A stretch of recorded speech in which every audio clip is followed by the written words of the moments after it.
एक बार एक बिल्ली थी।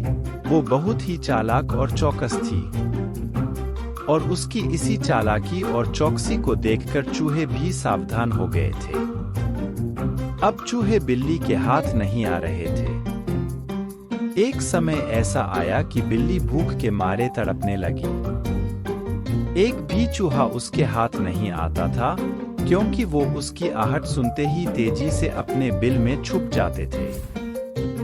भूख से बचने के लिए बिल्ली योजना बनाने लगी।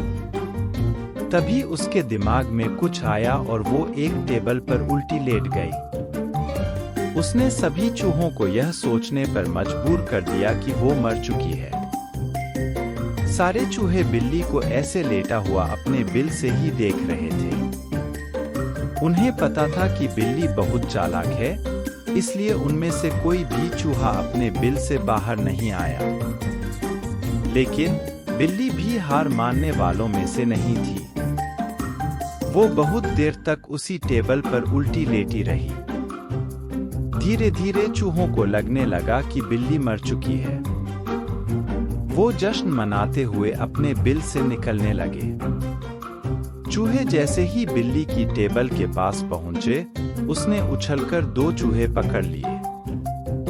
इस तरह बिल्ली ने इस बार तो अपने पेट को भर लिया, लेकिन चूहे अब और भी ज्यादा सतर्क हो गए। 2 चूहे खाने के बाद बिल्ली दोबारा भूख से तड़पने लगी, क्योंकि चूहे अब बिल्कुल भी लापरवाही नहीं बरतना चाहते थे।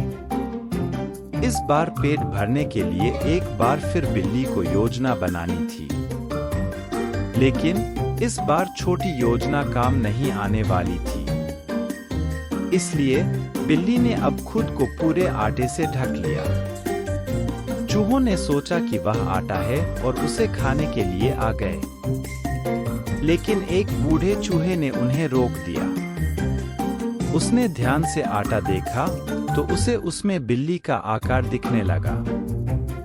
तभी बूढ़े चूहे ने हल्ला मचाना शुरू किया। उसने कहा, सब अपने बिल में चले जाओ।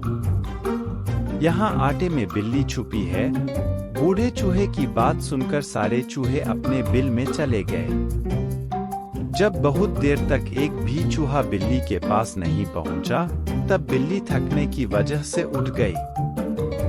इस तरह बूढ़े चूहे ने अपने अनुभव से सारे चूहों की जान बचा ली। बच्चों, बिल्ली और चूहे की कहानी से यह सीख मिलती है कि बुद्धि का इस्तेमाल करके धोखे से बचा जा सकता है।